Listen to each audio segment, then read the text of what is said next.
Welcome to the School Library Pulse, your monthly source of inspiration and motivation from South Dakota State Library School Library Services. Each month, we share heartwarming stories and uplifting moments submitted by school librarians across the state and designed to empower and energize.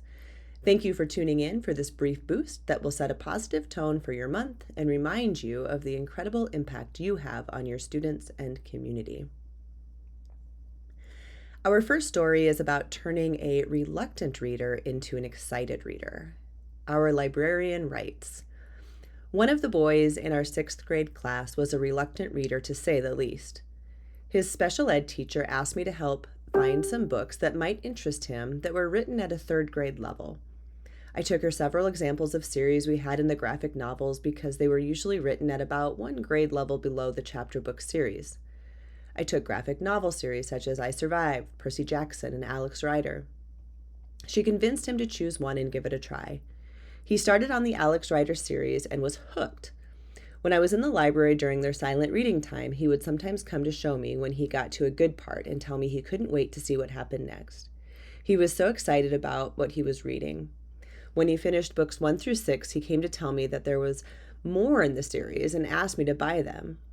Unfortunately, the ones he found were just the chapter books with an updated cover. They didn't actually have the rest of the series published in graphic novel form yet. But I promised him I would buy them when they did publish them. I tried to find another series that I thought he would be interested in to suggest to him. I saw that he had a book in the Amulet series checked out. I had looked at his history and thought he had already checked those out before. I asked him about it. He admitted that he had checked them out before, but that was before he was an actual reader. He had just checked them out because he had to check out a book. He didn't actually read them. He was proud to tell me that now he actually reads the books he checks out and is enjoying reading them. I know that there are more exciting stories out there, but it just really warms my heart when students are first turned on to books and the worlds and adventures they open up to them." Our next story is short but sweet.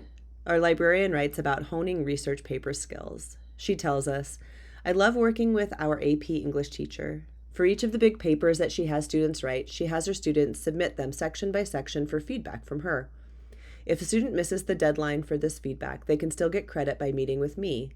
I have heard thank yous from parents of these students who appreciated my help, and after successful collaborations, some come back again and again. They also love to let me know their success stories."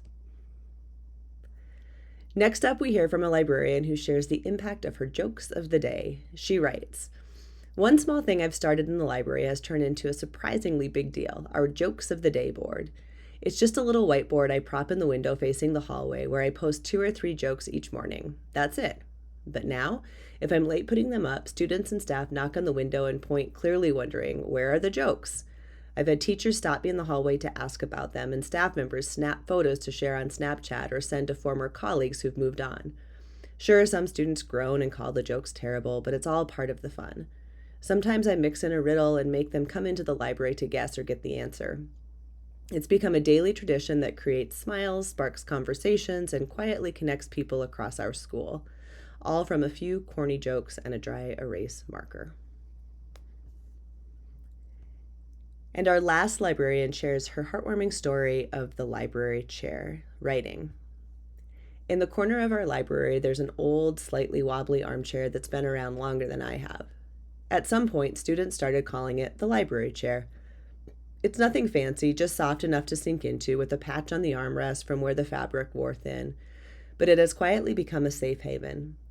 One day, a student who had just transferred to our school came in, eyes down, clearly overwhelmed. I offered a quick smile and gestured toward the chair.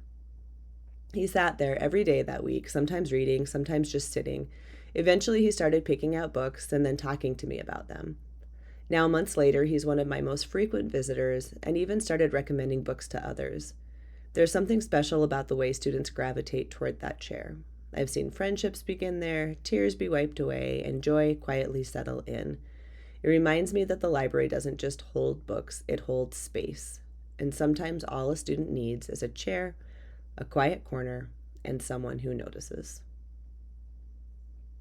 Join us next month for more motivational stories shared by inspirational South Dakota school librarians.